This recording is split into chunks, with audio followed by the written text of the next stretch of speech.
to movement. On the move.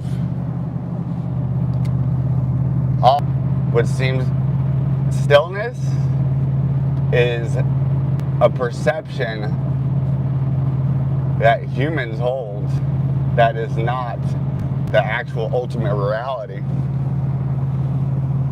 But then when something is existing on a certain plane, it has it's on that vibration and frequency, and then it shows up in our field of senses.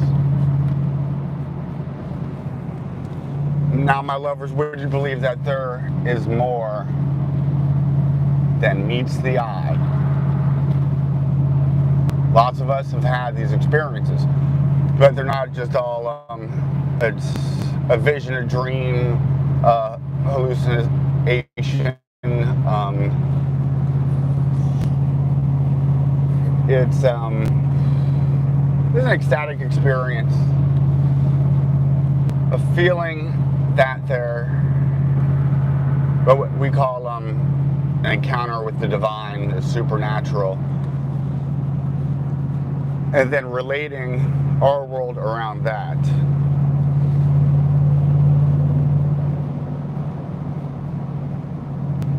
Through religion, we could put up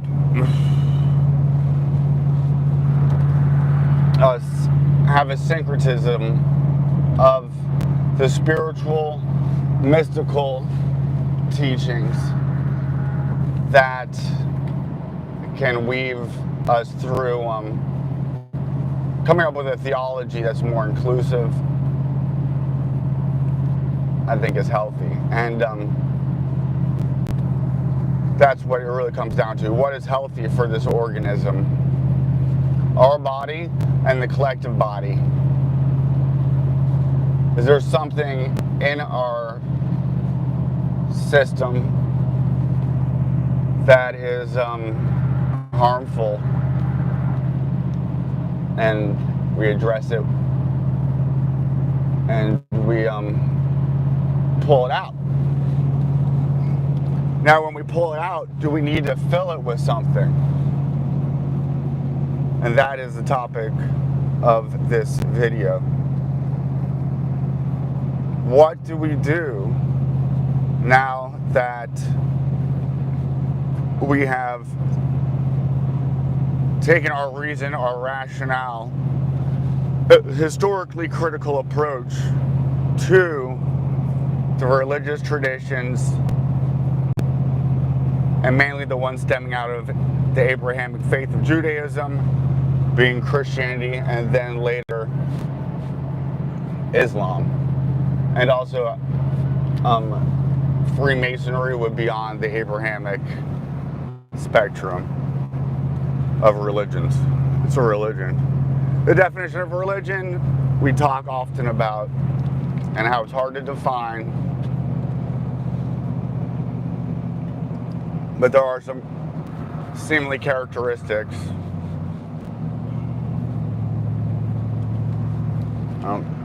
but which is relevant to the topic, because so we remove Christianity, and then what do we replace it with? Hedonism, which, even though hedonism is a term that's morphed over the years to mean something that it didn't originally mean, but hopelessness, a loss of faith in God.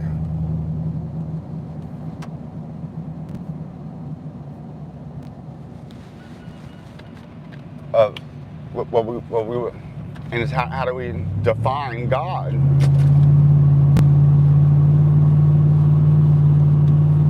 The all creator, I guess. And in some traditions, the creation. You know, that's part of the reason why they don't have the earth as like, and the Virgin Mary as a goddess, because it's related more to creation. And we see in nature and human nature, especially evil. So then that would make God evil. You know, even in the Bible, they have God saying that all good and evil things come from Him.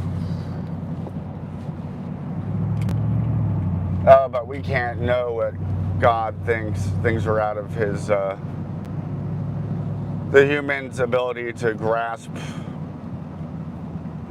God is people stopping at green lights. Excuse the loud truck in the background. Back on the point. So, do we need to replace?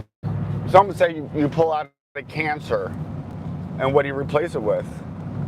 A healthy tissue.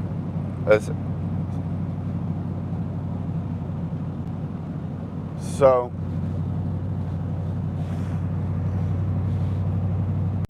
we need a healthy tissue to come in after we pull out the cancer that is Christianity and Islam, because they're built on Jewish fables written by Jewish people for Jewish people, with the idea of an other, the non-Jewish person, the Gentile, is equated with Edom, Amalek, Esau, Cain, the sons of Cain. Evil, not truly human. And so we have a theology that breeds violence, superiority, supremacy, and that's not healthy for the organism. Now, you may hear some explanations say that some people are the head, some people are the hands, some are the heart, some are the feet, some are the private parts. My arm, I think I hurt it. I think I laid on poorly. So what I envision is, could we say, a secular religion?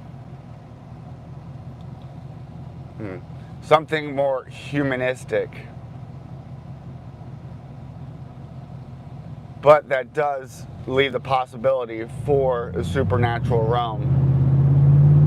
And what about our relationship to it? It's really the forming of a consciousness, or not the forming, but the unfolding of consciousness. Which we compare to light. And as a plant, as a seed shoots up out of the darks into the light, is a symbol for us growing out of our earthly, animal, primal nature into our supernatural form. Ye are likened unto gods, my friends, higher than the angels. What are angels?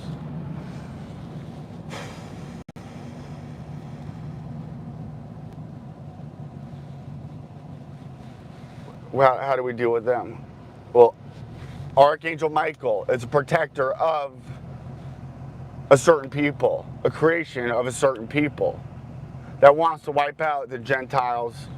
So if I'm a Gentile, what the fuck am I doing praying to Archangel Michael?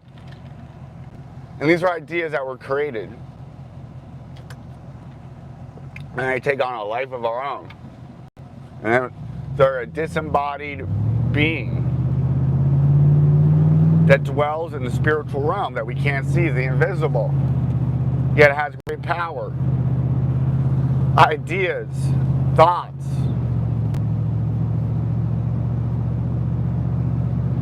There, perhaps, is where we go when we shed this mortal coil.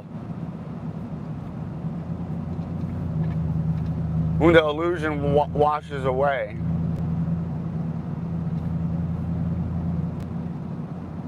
That of the ultimate reality of this place. And when you have that encounter, that personal experience, there's a knowing that happens in that. Fronts the idea why the Gnostics have that, because they stress the knowing as an encounter with the divine, the sacred, which is likened to the feminine. And then we bring her out into the stars for a celestial wedding. Me and my bridegroom. My imagination. The best way that I can use that imagination is to what? The best that we can imagine for next life to be is related directly to how we're living for our life right now to be. And when we die, that's where we go. To the world of the invisible. There's a veil lifted, and no mortal has ever lifted the veil of Isis, nor heard uttered the sacred name of the goddess of infinite names. Inspiration of all artists and poems.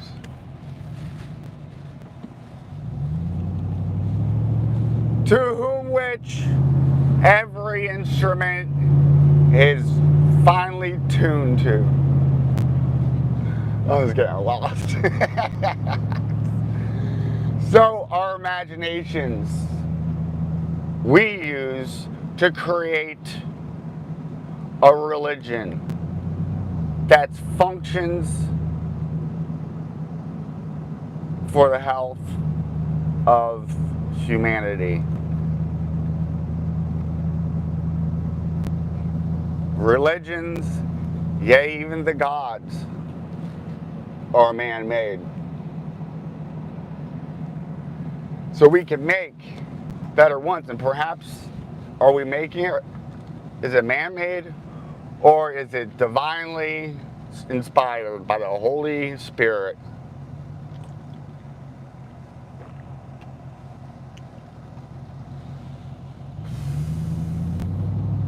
The hard pills to swallow, and one to, believe me, it was hard for me getting out of the Jesus psyop and realizing that the Jesus character is A, fictional, ahistorical, never happened. There's a mystery, never happened. Remember that story about the son of a Jewish carpenter who died and rose from the dead? Never happened. A story that is very much not original either. We can find many similar ones throughout, especially the neighboring towns, and even distant ones, and ones going into ages past. And usually they involve the celestial bodies, namely the sun and its relationship to Earth, Luna, the moon, Diana. sin in Mesopotamia. And now we go and we get to B. After accepting that Jesus is a literary creation,